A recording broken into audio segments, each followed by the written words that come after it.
Alô, amigos, bem-vindos ao Gente que Fala, ao vivo de meio-dia a 1 pela Rádio Trianon, AM 740 São Paulo, Rádio Universal, AM 810 Santos, AltV, www.altv.com.br, com reapresentação 6 horas da tarde. Estamos também na TV Guarulhos, canal 20 UHF, canal 3 da NET em Guarulhos, 11h30 da noite.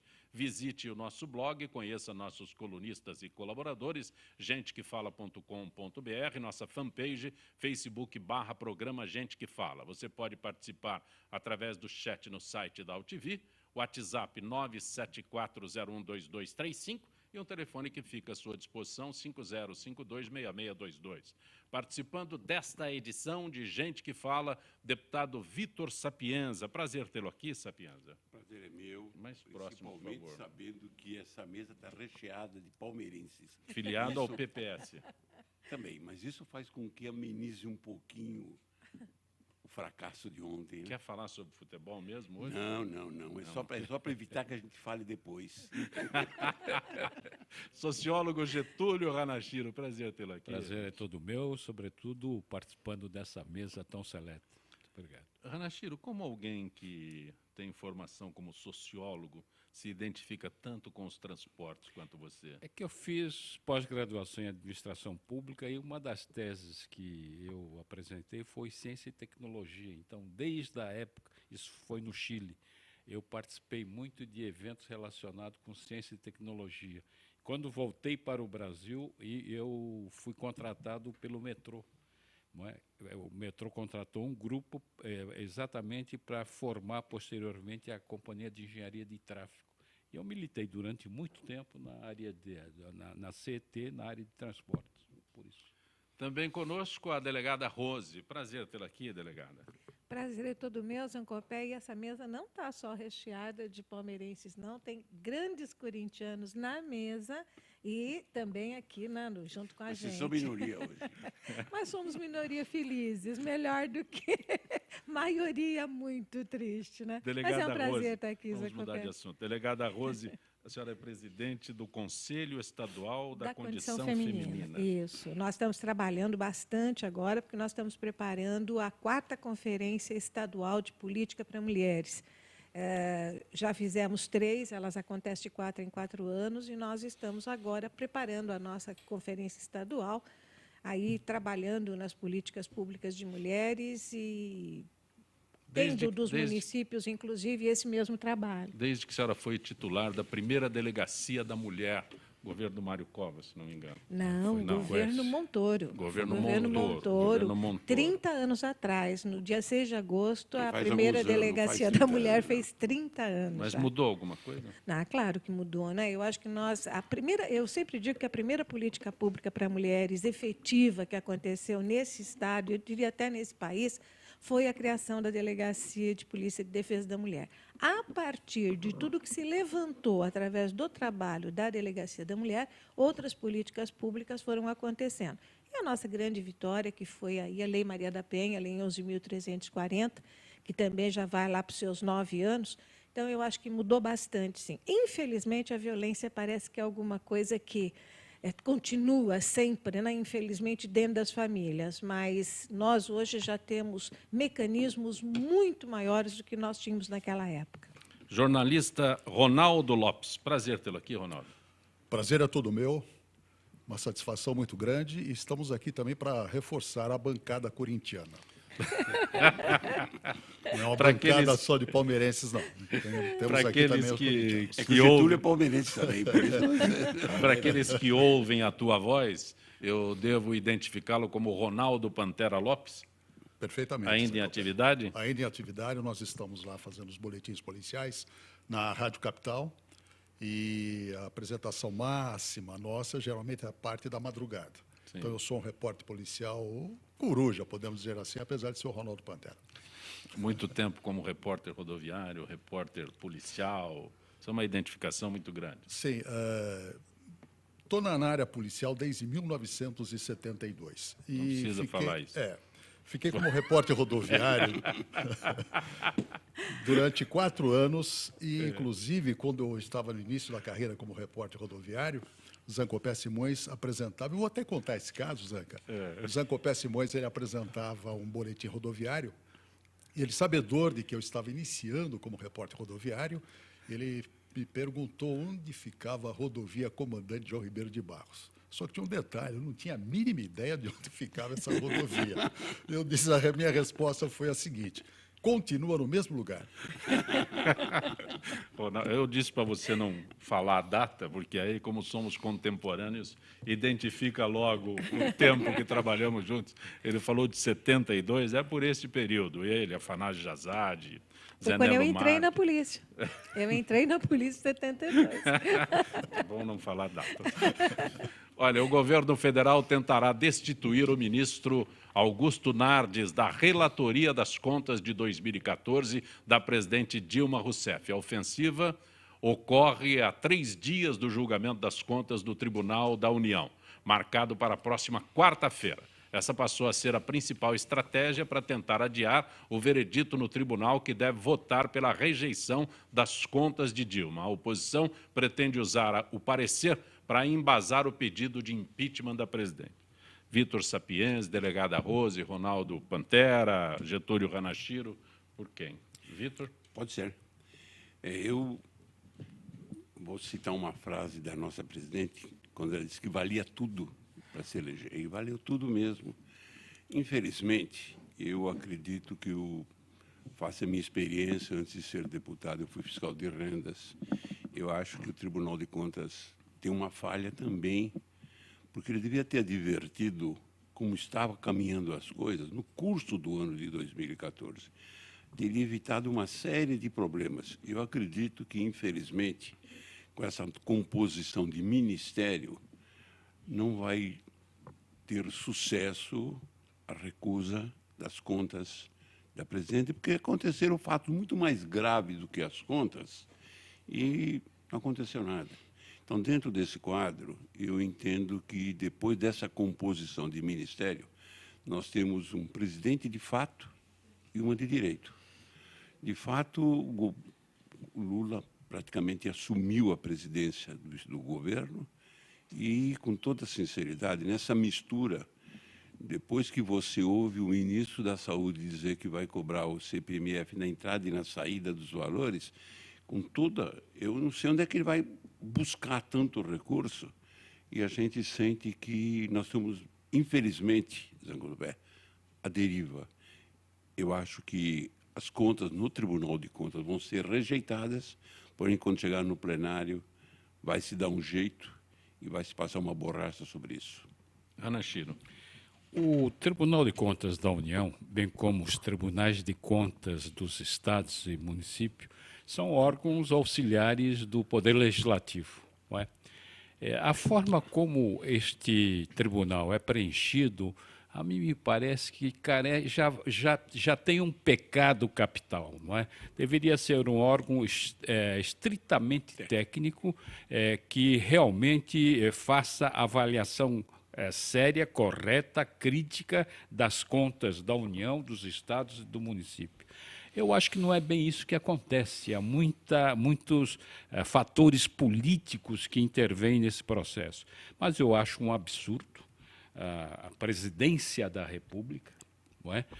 Adotar essa postura de negar a possibilidade ou tirar a relatoria do ministro Augusto Nardes, porque simplesmente ele concedeu algumas entrevistas onde ele pode ter incorrido em alguns elementos que deveria estar dentro do processo ou discutido no plenário. Mas isso não invalida todo o estudo feito pela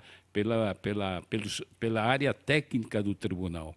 E eu acho que também é um chute no pé, porque ao invés de buscar apoio nos demais ministros, no fundo vai criar um espírito de corpo dentro do próprio Tribunal de Contas, que a possibilidade de retirar da relatoria o ministro Augusto Nardes é remota. E provavelmente isso vai até suscitar mais ainda a não aprovação das contas da presidência. De modo que eu acho que ela está mal assessorada politicamente. Não é? Ela deveria encarar essa coisa de um outro prisma e, no fundo, simplesmente está se postergando a decisão do Tribunal de Contas. Eu acho que vai ser inevitável que o Tribunal de Contas realmente reprove as contas e, como disse o nosso ilustre deputado Vitor Sapienza, provavelmente haverá alteração na Câmara Federal. Pantera. Bem, Zé Copé, amigos da mesa, eu acho o seguinte, eu acredito que o governo federal está tentando aplicar um plano B. Simplesmente destituindo o ministro Augusto Nardes resolveria o problema? Não sei. Por que não aprovar também as contas da nossa presidenta?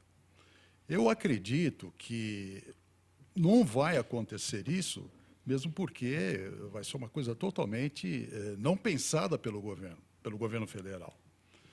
Eu acho que as contas vão ser aprovadas, como também eu acredito, uma opinião minha particular, também não haverá nenhum tipo de pedido de impeachment do presidente. Delegada Rose, de propósito, as damas devem ser sempre as primeiras, mas reservei para a senhora o final deste assunto. Mas é que a última palavra é sempre da mulher. É né? que a minha indignação é tão grande quando eu vejo uma notícia dessas, que eu já estou tão indignada com todas as coisas que estão acontecendo nesse país, que eu penso que eu não vou me surpreender e acabo me surpreendendo de novo de forma negativa, claro. O maior absurdo que eu já vi na minha vida, uma Advocacia Geral da União, a pedido da presidente, com absoluta certeza, querer destituir o ministro porque sabe que as suas contas vão ser rejeitadas por ele. Isso demonstra o regime ditatorial que nós estamos vivendo. Aquela coisa de, olha, eu posso tudo, eu faço tudo e tem que ser do jeito que eu quero. É o maior absurdo que eu já vi na minha vida. Eu acho, ao contrário do que o Pantera acha, eu acho que as contas vão ser rejeitadas, porque elas devem ser rejeitadas mesmo, elas têm vício, elas estão erradas, as tais pedaladas, aqui eu não quero entrar na parte técnica disso, mas se sabe que essas contas serão rejeitadas. E aí o que se faz? O que o governo faz? Ao invés de assumir e tentar encontrar um caminho, não, eles vão lá e vão impor, eles vão tentar amedrontar, eles vão tentar coagir o Tribunal de Contas a mudar o parecer, a mudar de juízo do relator que foi escolhido e mudar, vamos dizer assim, o parecer dele. Olha, a gente não aguenta mais. A verdade é a seguinte, não se aguenta mais. Essa história de reforma de ministério que ela fez aí no governo dela, que o Lula fez e não ela, eu fico triste de dizer isso, porque eu sou mulher. E eu torço para que as mulheres nos postos de comando deem certo, independente de partido político. Eu quero que uma mulher mostre a sua competência, mostre o seu trabalho, e eu não dou sorte. Aliás, eu não, nós mulheres não damos sorte, porque as coisas que acontecem são terríveis. Então, Lula hoje governa de fato, ela governa de direito, e o PT, que é o partido, né, da presidente, que é o partido que governa, fica tentando atemorizar juízes que vão dar um relator. Olha, gente, vamos parar com isso. Nós não estamos mais para viver nessa época, viu? Ô, Vitor. Você permite um complemento? Pois não. Eu queria primeiro, isso vai parecer hora das saudades, né? Eu queria pegar uma situação do meu amigo Getúlio, quando ele disse que ela é mal assessorada. Ela não aceita assessoria de ninguém. Primeiro. Segundo, eu lembro bem, teve uma época que eu era oposição ao governo Covas, saudoso governo Covas. E eu lembro que, em alguns momentos, face à amizade que eu tinha, inclusive com ele, mesmo sendo oposição, eu era chamado no Palácio para dar opinião sobre algumas coisas que iam ser feitas e que muitas vezes até poderia até contrariar a opinião do secretário da Fazenda na época. Mas ele chamava, ele gostava de ouvir. Ele ouvia muitas vezes, nem concordava com o que você falava, mas ele ouvia e depois decidia. Eu acho que a nossa presidente não ouve ninguém. Ela levanta na veneta e decide. Eu vibro todos os meses comprando a revista Piauí, que tem aquelas memórias do mês. Algumas coisas que ele coloca lá, deve ser real aquilo. Porque quando ela fala com a mãe dela, com a netinha, com isso aqui, deve ser a forma que ela governa o nosso país. Ô, Vitor, você é economista. Quando presidente da Assembleia, você montou um corpo técnico, acho que posso falar dessa forma, para analisar e para elaborar o orçamento do governo do Estado. Você teve este cuidado quando presidente da Assembleia Legislativa do Estado de São Paulo. E eu pergunto a você que entende do assunto, acontece o quê? Esse descrédito do Pantera é real? Não acontece nada? Infelizmente não acontece nada. Porque as pessoas que querem fazer... Olha, tem hora que eu fico olhando o Levi, eu não sei se a cara dele é aquela de desânimo, é assim mesmo, porque conviver com aquele pessoal não é fácil. Não é um métier dele. Não, a gente olha para a cara do ministro da Fazenda e a gente, às vezes, fica até com pena dele. É um sentimento que ninguém deve ter por ninguém. É péssimo ter isso. Mas eu olho e eu sinto pena, porque... me parece que ele é um homem bom, um homem técnico, um homem de boa vontade, de querer acertar e tudo mais. E, de repente, ele se viu dentro de um jogo que ele não sabe jogar. Né? Ele não sabe jogar. Ele é um administrador, ele é um técnico, ele é um economista, ele quer tentar acertar as coisas. Zancopé, e nesse jogo ninguém quer, né, gente? Só fazer uma observação. Na verdade, essa colocação que vocês fizeram deveria ser abolido em função da Lei de Responsabilidade Fiscal, que foi uma das maiores conquistas da sociedade brasileira. Agora, os nossos políticos, não é, são tão capazes que conseguem dar nó em pingo d'água, porque conseguiram embrulhar a Lei de Responsabilidade Fiscal, porque, senão, os governantes poderiam ser aplicadas penas que estão na Lei da Responsabilidade Fiscal, de improbidade administrativa. Mas você não viu ninguém. Não é? E lá está muito claro. Quer dizer, por exemplo, não dá para você ter um orçamento com déficit de 30 uma proposta. Isso que é o pior, a proposta. Não dá. Eu acredito até que a grande falha foi apresentar um projeto de orçamento com déficit. Isso nunca aconteceu. Quando eu ouço o Pantera se manifestar dessa forma, eu imagino que a população pense como ele.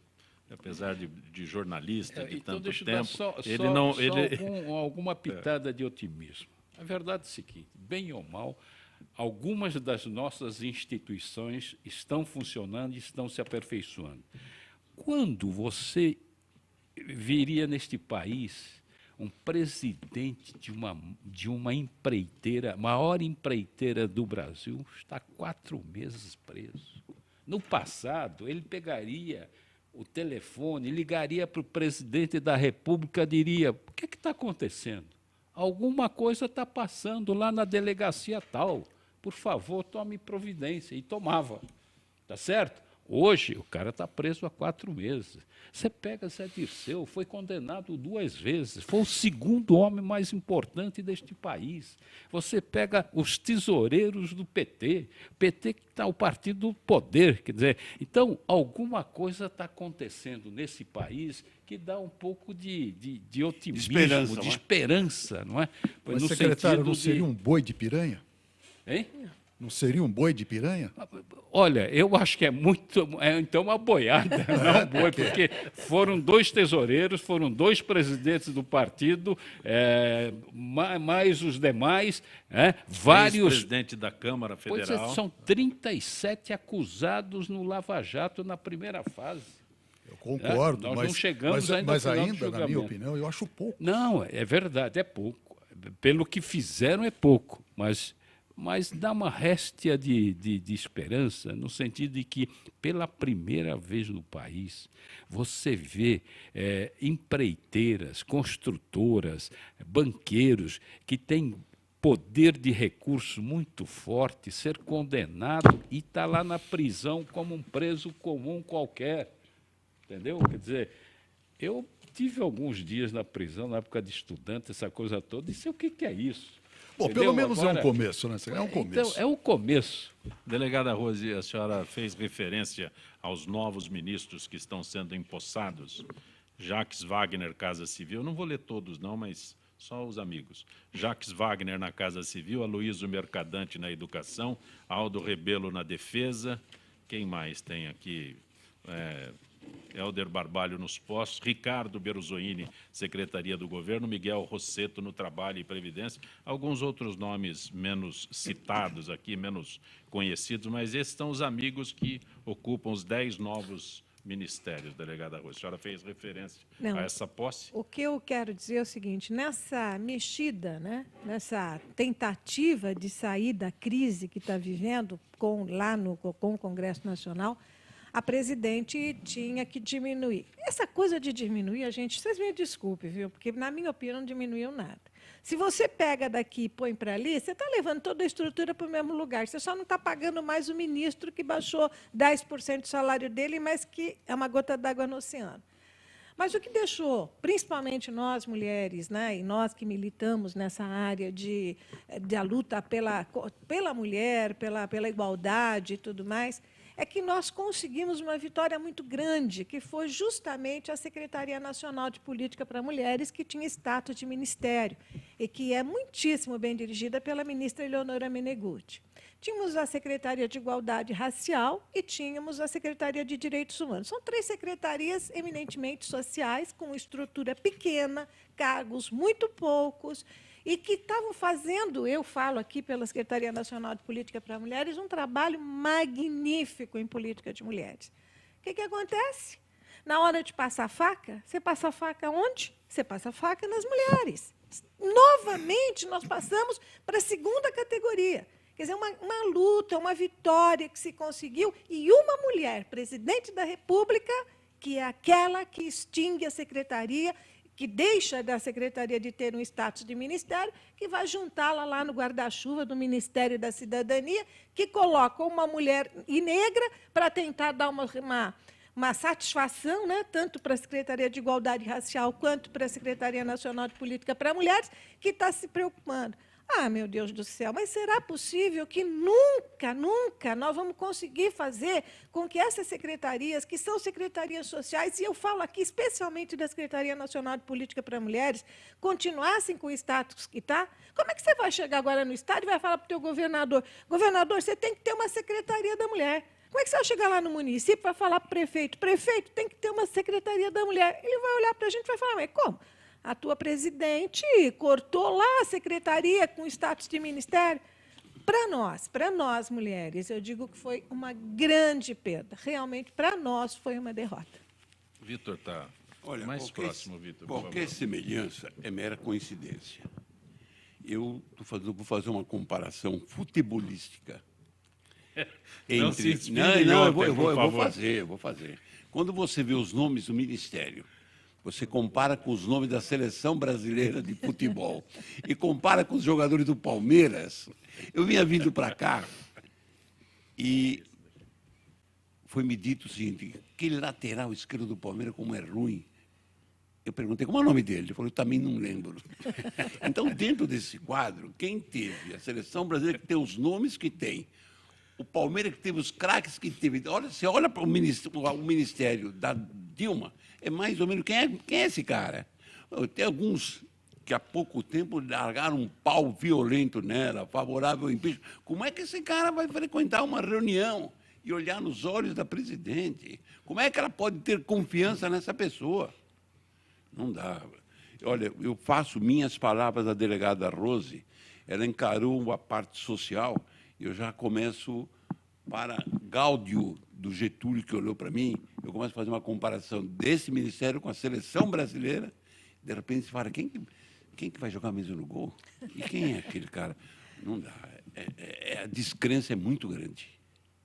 E o pior, Vitor, é que não é apenas a mudança da cabeça. Eu até diria que no regime, se fosse no regime parlamentarista, isso seria tranquilo. Mas por quê? Porque você tem uma estrutura de Estado com técnicos competentes, concursados, que são capazes de levar para a decisão final do ministro algo já preparado, algo técnico bem consubstanciado. Não é o nosso caso.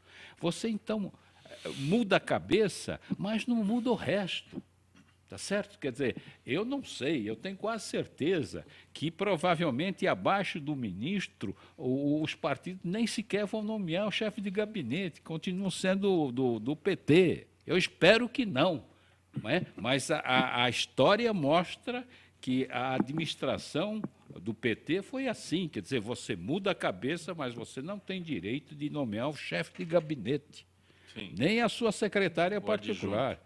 Ou o adjunto, não. Então, você não tem equipe. O que você vê do governo é o seguinte, não tem equipe. Aquele grupo que durante muito tempo estudou vários projetos, tem plano para o país, entendeu? Tem coisa. Quer dizer, o cara está isolado. E não é à toa que o cara faz crítica com os próprios colegas publicamente.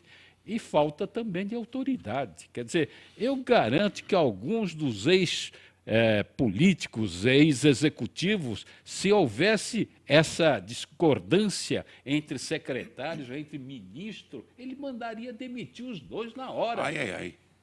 Tá certo? Quer dizer, e você não tem isso. Hoje o cara chega e diz, Vitor Sapienza, você que é ministro da Fazenda, você está errado. Esse ajuste fiscal não serve, etc. E fica por isso mesmo. Quer dizer, que falta de governo, que falta de autoridade. O governo é uma coisa coesa, você pode não estar de acordo com a decisão, mas é decisão do seu governo, então você caia fora. Né? E não ficar chamando o outro que está equivocado, está errado. Quer dizer, olha, eu espero que a gente consiga passar o ajuste fiscal, pelo menos para equilibrar a situação econômica do país, e vamos levando e eu tenho um temor grande, Getúlio. Eu tenho um temor que um possível afastamento da Dilma traria de volta, depois de 2 anos, o Lula. Porque nós vamos ter que passar um período muito difícil para poder conciliar as contas. E ele vai chegar e fazer o discurso dele dizendo o seguinte, se eu tivesse lá, não seria feito desse jeito. Por isso que infelizmente, a melhor saída para o país é deixar como está e a equipe econômica equilibrar. Pelo menos deixar 0-0 e vamos ter paciência de aguentar 3 anos. Essa é a lógica do regime presidencialista. Se fosse no parlamentarismo, sim. Você sabe qual é o problema, Renato, o que eu sinto? Quando você tem que fazer um sacrifício, eu digo o povo. Então, vai ter que aumentar imposto, aumentou a gasolina, aumentou a energia elétrica. Hoje você vai no supermercado, está tudo pela hora da morte. Se você tem um governo no qual você confia, um governo que tem credibilidade, você até faz esse sacrifício porque você sabe que o teu governo está trabalhando para melhorar, para tirar você dessa crise. Agora, que credibilidade tem esse governo que está aí? Como é que se exige de mim um sacrifício? Você pega aquele, desculpa, eu não gosto de usar esse termo, um imbecil daquele ministro da Saúde que foi escolhido, e ele vai lá e diz, não, vamos arrecadar na entrada e na saída, como diz o Vitor, se esquecendo da população, daquele que paga imposto. Então, é esse o grande problema. Infelizmente, você faz as sacrifício se alternativas você que se são nos péssimas, apresentam. né? Mas é isso que eu digo, se você confia no governo, você faz sacrifício. O problema é quando o governo não tem credibilidade. Você está acompanhando Gente que Fala. Retornaremos em instantes.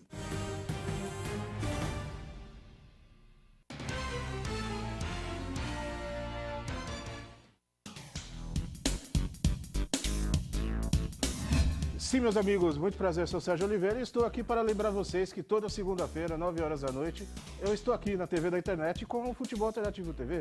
Sim, Série D, Série C, Copas Estaduais, as divisões de acesso, tudo aquilo que nenhum outro programa esportivo fala, tem a coragem, a capacidade de falar, nós falamos aqui na TV. Toda segunda, 9 horas da noite, só aqui na TV da internet.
Alô, amigos, eu sou o Zancopé Simões. Acompanhe Gente que Fala de segunda a sexta-feira ao meio-dia pela AltV, www.altv.com.br, a sua TV da internet, e na Rádio Trianon, AM 740 São Paulo. Programa Gente que Fala, com as principais manchetes do dia, informação, prestação de serviço e tudo o que acontece no Brasil e no mundo, pela ótica de convidados sempre muito especiais que proporcionam a oportunidade de conhecer as várias faces da notícia. Gente que Fala, de segunda a sexta-feira, meio-dia. Espero você.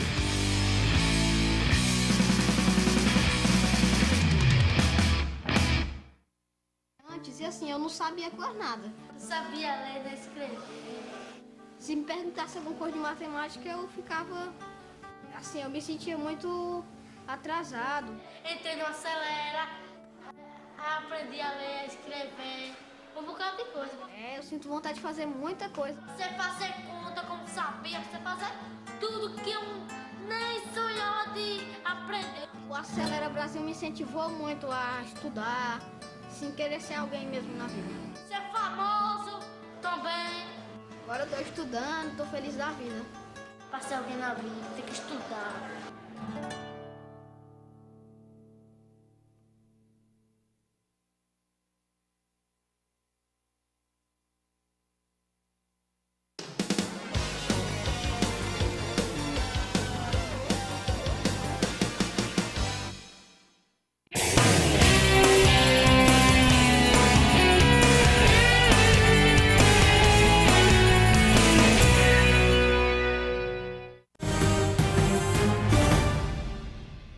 Você está acompanhando Gente que Fala pela Rádio Trianon, AM 740 São Paulo, Rádio Universal, AM 810 Santos, AltV, www.altv.com.br, com reapresentação às 6 horas da tarde, TV Guarulhos, canal 20 UHF, canal 3 da NET, em Guarulhos, 11h30 da noite. Você pode participar através do chat do site da AltV, o telefone que fica à sua disposição, 5052-6622. Conosco hoje, deputado Vitor Sapienza, filiado ao PPS. Retorna à Assembleia, deputado? É uma possibilidade. A coligação deve sair uns 8 ou 10 candidatos a prefeito, né? E, se voltar, ainda estou, graças a Deus, estou em forma. Você é o primeiro suplente? Não. Eu sou o quinto. Quinto suplente. E tendência é que a coligação faça 6 a 7, né? Sim. Delegada Rose, presidente do Conselho Estadual da Condição Feminina, e a política partidária, delegada Rose? Nunca Quantos mais mandatos? candidata. Quantos Quatro mandatos. Tive 4 mandatos de deputado estadual. 16 anos na Assembleia Aí, uma participação maravilhosa. Bastante tempo, mas agora chega. Eu perdi em 2006, né? Não consegui me reeleger. Agora eu não quero mais saber. Quero que outras mulheres vão. Nós temos mulheres valorosas que podem nos representar muito bem na Assembleia Legislativa, nas câmaras municipais, mas eu já dei a minha cota. Getúlio Ranachiro, vereador, deputado estadual, desistiu? A verdade é o seguinte, no quadro que aí está, a nossa legislação, a nossa estrutura político-eleitoral, qual o profissional liberal de classe média que tem condições de se eleger? Ou você é presidente de algum sindicato, está ligado a alguma igreja, algum sindicato, ou você nasceu rico, ou você está na estrutura de Estado, ou roubou muito. Eu não fiz nenhuma dessas coisas, de modo que é muito difícil. A última frase é ou roubou muito, define, lamentavelmente, não é? Mas, olha, Pantera... com algumas exceções, sim, bom sim. sempre a gente frisar isso. Sim. A gente tem uma certa visão cética em relação à política, mas é preciso que os jovens participem desse processo. E nesse sentido é que eu, por exemplo, chamo a Lídia os centros acadêmicos, mas centros acadêmicos independentes, os grêmios estudantis independentes, entidades estudantis independentes que façam passeatas na rua, que protestem contra isso, contra aquilo, mas não acoplado ao governo. O Robson diz, é um absurdo ficar nesse troca-troca de ministros. E outra, cortar apenas 10 ministérios não adianta nada. Precisa acabar com os cabides de empregos e secretarias inúteis, diz o Robson. Osnir, O que querem aumentando impostos, tirando o dinheiro do povo, país parado, estagnado? Querem o quê? Enquanto essa madame estiver no governo, esqueça qualquer melhora. E para de mentir. Os números reais da inflação passam de 15% no mínimo, com certeza mais inflação, diz o Osnir. Tem um aqui que não tem a identificação, só diz muito bom este programa Gente que Fala, e ainda tem mais uma... Alguns não têm identificação. Eu lamento. Tem um aqui de Ivan de Santos. A presidente deve mandar o Levi embora ou força a baixar juros, né? Como é que é? Recorre às agências de risco para se manter no poder. Fora Levi, cadeia no Cunha, diz o Ivan de Santos.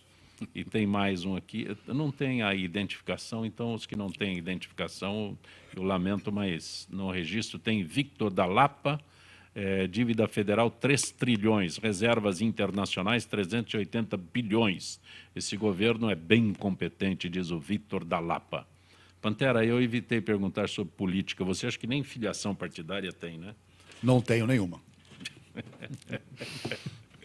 Mas, Pantera, metade da população, você como repórter policial durante tanto tempo, metade da população das grandes cidades brasileiras acredita que bandido bom é bandido morto. A pesquisa foi realizada pelo Datafolha para o Fórum Brasileiro de Segurança Pública, ONG que reúne especialistas em violência urbana. Para a pergunta mencionada, feita em 84 cidades, 50% dos entrevistados disseram concordar, 45% discordaram e 5% dos restantes não souberam responder.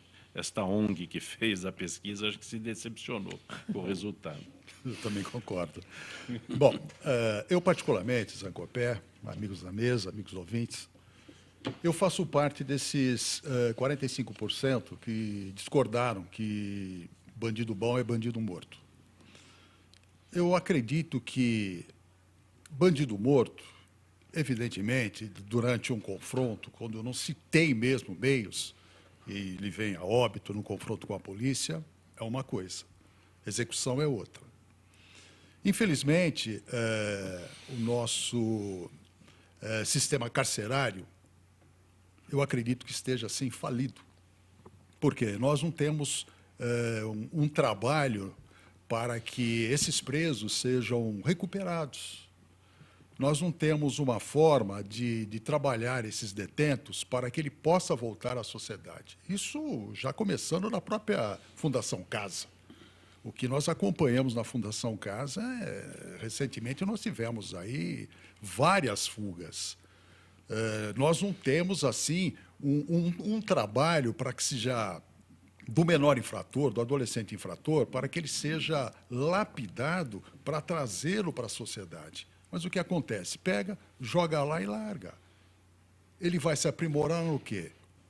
Mais na criminalidade. Então, quando ele vem para fora, ele não vem com nenhum tipo de bagagem. A bagagem que ele vai ter é a bagagem do crime, porque lá ele não aprendeu nada.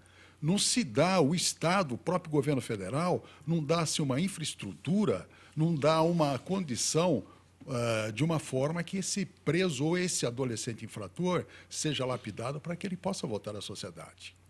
E uma coisa mais ainda, nós temos as cadeias superlotadas, nós temos as penitenciárias superlotadas. E tem muita gente que está cumprindo pena ainda sem ser julgado. E vou mais além ainda. Nós temos aí não sei quantos mil mandados de prisão a serem cumpridos. Eu acredito até que a própria polícia não tem condições de recolher esses detentos porque não tem lugar para pôr. Vai colocar onde? Não tem onde pôr. Então, eu acredito que, muitas das vezes, esses mandados não são cumpridos porque nós não temos lugar aonde colocar esse preso. E se conseguir algum lugar para colocar esse preso, não tem como lapidá-lo, não tem como trabalhar. Agora, bandido bom é bandido morto? Não, não é dessa forma, porque nós somos um país que nós estamos tentando evoluir no sistema prisional, que nós não estamos conseguindo, porque nós sabemos perfeitamente, na realidade, quem é que comanda esse sistema prisional? Nós temos uma facção que comanda isso daí. Todo mundo sabe.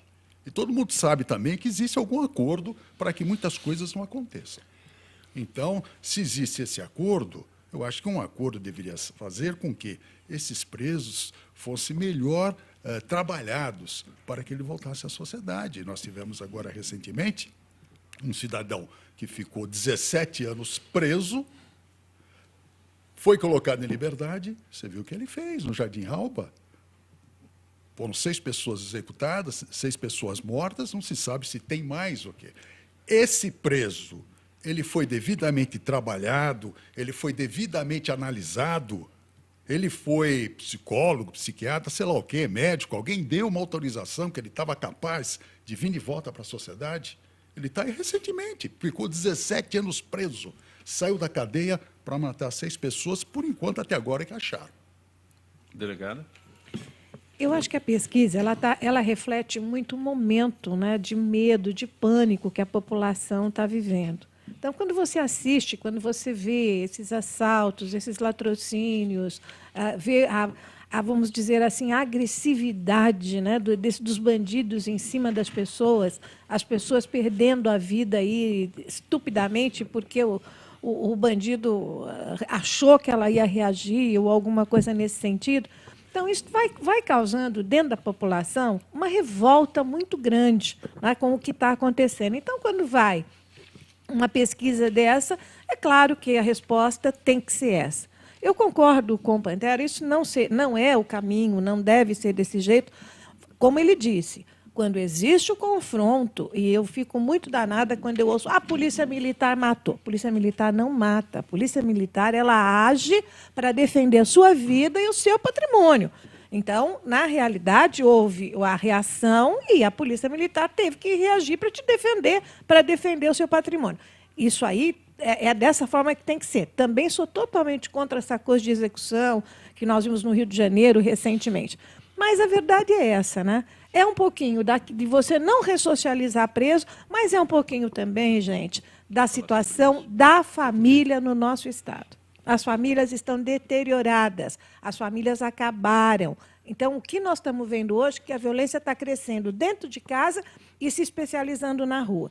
Eu acho que a gente teria que começar o papel inverso. Vamos começar a trabalhar as famílias, vamos acabar com esses funks, vamos acabar com esses filhos do funk que estão acontecendo, que essa coisa horrorosa que as moças estão passando, que os meninos estão fazendo.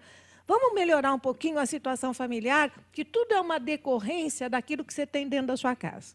Sociólogo Getúlio Ranachiro. Só para corroborar um pouco o que a Rose disse, os índices mostram que São Paulo tem o menor índice de criminalidade, de violência no Brasil, e que esse índice vem caindo progressivamente. Agora, não é essa a sensação que a população tem. Por quê? Eu acho que um pouco porque, bem ou mal, a imprensa, a mídia, de um modo geral, expõe muito esses casos de mortes violentas, não é? E essa coisa começa a ter um certo glamour negativo, mas a televisão tem um aspecto de atratividade, de coisa que é preciso ter muita cautela quando você expõe um fato junto à televisão ou faz daquilo uma história. De modo que é preciso realmente repensar todos esses aspectos. O que o Pantera diz em matéria de lotação das cadeias, acho que vocês dois participaram comigo também da CPI do Carandiru. Quer dizer, aquele núcleo lá, era impossível você regenerar qualquer bandido. Não tinha condições nenhuma. E eu acho que a gente tem que ter a coragem, a sociedade brasileira tem que ter a coragem de repensar no financiamento das cadeias públicas.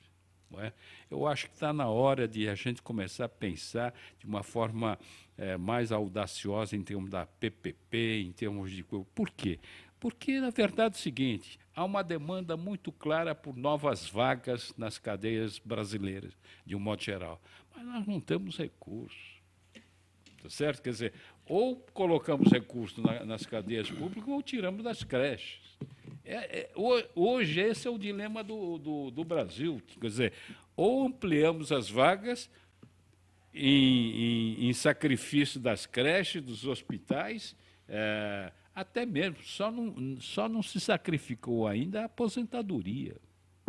Não é? Mas se nós caminharmos... Não lembra isso, Pois Jesus. mas se nós continuarmos caminhando nessa trilha, não vai ter outra solução, que é o caso da Grécia. Então, eu acho que no caso das cadeias, nós temos que repensar e trazer ao debate público uma discussão muito clara da participação do setor privado nesse processo. Minha experiência de vida, acredito que aqui eu nasci o primeiro, eu sempre me defronto com um problema, eu vejo causas e consequências. Eu acho muito difícil, hoje, a gente curar as consequências. Nós temos que investir basicamente nas causas.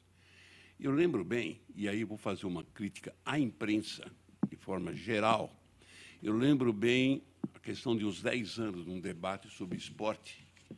Eu critiquei o Alberto Helena, e vou dar o nome, e disse a ele o seguinte: vocês são culpados, vocês estão criando uns monstrinhos que não jogam futebol, não são de nada.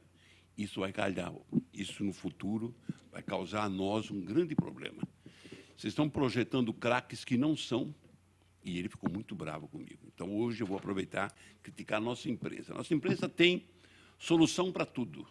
De repente, ela é omissa quando um Senai, um Sesc, o SESI, o Senai, fazem um evento e a gente ganha em matéria de formação técnica praticamente do mundo todo. Você não vê alguém levantar, debater. Eu, dentro desse quadro de causa e consequência, eu não sou muito entusiasta de possível solução para as cadeias. Nós temos que investir, basicamente, na garotada, nós temos que envolver a imprensa, porque é muito fácil criticar. Você tem que fazer um debate que se apresente sugestões, porque você vê a nossa imprensa, e aí vai uma crítica que pode me custar caro. Ela é pródiga em crítica, mas ela é falida em apresentar sugestões. Você vê hoje futebol como está, você vê a sociedade como está. Por quê? Porque uma parte disso a gente deve também à imprensa. Porque você, quando critica, você, de repente, vê alguém fazer uma coisa sensacional. Por exemplo, eu critico muito o Haddad, mas ninguém pode deixar de elogiar o problema do critério que ele usou para os ônibus, daquela parte dos ônibus. Melhorou o trânsito, mas ninguém fala isso aí, só pau. Pera, vamos ser sensatos, vamos parar, vamos ver o que pode ser feito, o que não pode ser feito. Então, essa crítica que eu faço à imprensa, ninguém noticiou como deveria ser noticiado a vitória daquela molecada do SESI e Senai nesse último concurso. Ninguém! E mereceria uma primeira parte de tudo que era jornal. Ô, Vitor, eu não entendi essa pergunta, ela já veio outras vezes aqui. Carlos do Sumaré. Ele sempre faz a pergunta do Roberto Freire. Não. Hoje não. 50% da arrecadação estadual com pedágio terceirizado que deva ser usado para pagar precatório. Existe alguma coisa nesse sentido? Não existe nada, né? Seria a sugestão dele? Seria uma sugestão dele. Sugestão que ele está apresentando? Eu não sei nem se seria possível. Olha, eu gostaria que um dia você colocasse uma discussão o problema de precatórios. Tem muita coisa para mexer nisso aí. O governo ignora. Marca um dia para a gente debater aqui. Não Vitor, você que é economista, pesquisa feita pelo SPC Brasil mostra que pelo menos 64% dos brasileiros não conseguem guardar suas economias. O índice cresceu com a crise, já que muitos estão usando dinheiro de investimentos para quitar dívidas, viajar e pagar impostos, entre outros. Eu acho uma incoerência quitar dívida e viajar. Então, quando você usa suas economias para viajar, não é a mesma coisa que pagar imposto e quitar dívidas. Isso também é fruto da propaganda inteligente que é feita quando você promove viagem nisso, viagem naquilo, modestos pagamentos, o povo entra nisso daí e mas não poupa porque não tem dinheiro para poupar? E também, muitas vezes, o brasileiro em si, ele não gosta de guardar, ele gosta de gastar. Mas, atualmente, o brasileiro não tem dinheiro, não tem o que poupar. Com o desemprego que está aí, muita gente que tinha um fundo, está sobrevivendo agora do fundo que ele tinha. Quem está trabalhando, tudo aumentando, você vai guardar de que maneira? Você vai Você vê cortar mais o movimento quê? da poupança Não. caiu Não, basta você violentamente. olhar. Você já olhou a Rua Zé Paulino? Não tem ninguém. Já olhou a 25? Tranquilo. Praticamente caiu todo o movimento. Eu estou dizendo que são ruas, aonde são ruas mais de Termômetros população. de- Termômetro de como é que está a situação. Você vai ao shopping, você vê um monte de gente passeando, pouquíssima gente comprando. Sem contar as lojas fechadas Exato. em diversos shoppings. Cabeleireiro, Instituto Cabeleireiro, fechando. Fechando. Por quê? Quando você começa a cortar, você corta isso. Eu não vou faço minha unha em casa, vou tingir meu cabelo em casa, então vou cortar. Isso é supérfluo. Então tem uma porção de gente ficando desempregada, porque grandes salões de cabeleireiros aqui em São Paulo estão fechando. Estão fechando porque não tem cliente, porque a cliente está economizando. E ela, como é que ela vai conseguir pagar o imposto, água, luz e tudo mais, se a clientela baixou? Então, não tem o que poupar. O problema é esse, não tem o que poupar. Ranachiro, não tem o que poupar, Ranachiro? Eu acho, realmente não tem o que poupar. E eu faço parte desse grupo aí. Né? A verdade é o seguinte: você pega outros países, né, o caso dos próprios Estados Unidos, ou da China, ou do Japão, onde o governo estimula o gasto, o consumo, porque os caras poupam de tal maneira que a economia fica travada por Principalmente falta o Japão. principalmente o Japão, por falta de consumo. Não é? Por quê? Porque eles são precavidos, eles gostam de guardar o dinheiro, reservar para o futuro. Não é o que nós fazemos. Até porque não dá, né, Rose? Quer dizer, do jeito que o brasileiro ganha, do jeito que recebe, a não ser o extrato mais alto, a classe A, mas o resto da população não tem condições de poupar. Se você se manteve calado, Pantera, parece que você gosta e pode poupar. Não, aliás, quando você falou no SPC, eu pensei que fosse só para contrariar. Eu pensei que você ia falar do Grupo Mineiro lá. Então, eu fiquei meio perdido, porque, sinceramente, eu não manjo nada de economia. Mas eu tenho que ver meu lado no meu bolso. E aquela gordurinha que todo mês a gente sempre tinha para poder fazer alguma extravagância, restaurante, fazer a comprinha na 25 de março, na José Paulino, acabou, parou. Porque agora a gordurinha ela sumiu, nós temos que sobreviver exclusivamente do salário para pagar nossa continha, porque a luz aumentou, a água aumenta, os gêneros alimentícios também. Cada vez que você vai no mercado, ele está com inflação preço não diferente. existe. Não tem inflação. Não tô, então, acho que eu estou morando em algum país diferente. Então, a coisa é só para contrariar mesmo, viu? Não tem inflação, Vitor? E muita. É? Não, essas perguntas eu endereço a você, eu porque sei. você é o economista da mesa. Não, deixa eu contar. Dentro do quadro que o Pantera está dizendo, e o Getúlio foi muito feliz, só classe A está conseguindo poupar alguma coisa, que não está dando mais. Imagina quem tem 5 filhos. No meu caso. Filhos. Tem gente ainda com 5 filhos? Tem alguém que se dê esse luxo Com os ainda? loucos, né? Só louco. O Carlos do Sumaré volta aqui. O PT e seus aliados estão fazendo os brasileiros de idiota? Quem governa o país? Pergunta do Carlos do Sumaré, aqui na capital. Ele mesmo que falou sobre utilizar recursos de pedágio terceirizado para pagar precatórios, né? Está aqui, ó. Tem resposta para ele, Vitor? Não, mesmo porque o pedágio, quem cobra pedágio são empresas particulares, não dá para misturar. Sim. É concessão do Estado às empresas. Então, como é que você vai pegar esse recurso e aplicar numa dívida estadual? Não tem como. Vitor Sapienza, é sempre gratificante tê-lo aqui no nosso Gente que Fala. Eu já estava com saudades, viu? E olha, você foi muito feliz. Hoje eu fiquei conhecendo o Pantera e revi 2 grandes amigos, o Getúlio e a Rose, com os quais eu aprendi muito. E é interessante que com os 2 eu comecei como adversário. Na época era adversário da Rose e adversário do Getúlio. E depois me tornei grandes amigos e o governo perde muito melhor. O Estado perde muito com o afastamento dessas 2 ilustres figuras que eu tive a oportunidade e a felicidade de não só conviver, como aprender. E Zancopé, eu lembro bem, cada vez que eu participo com você no seu programa, eu me torno mais novo.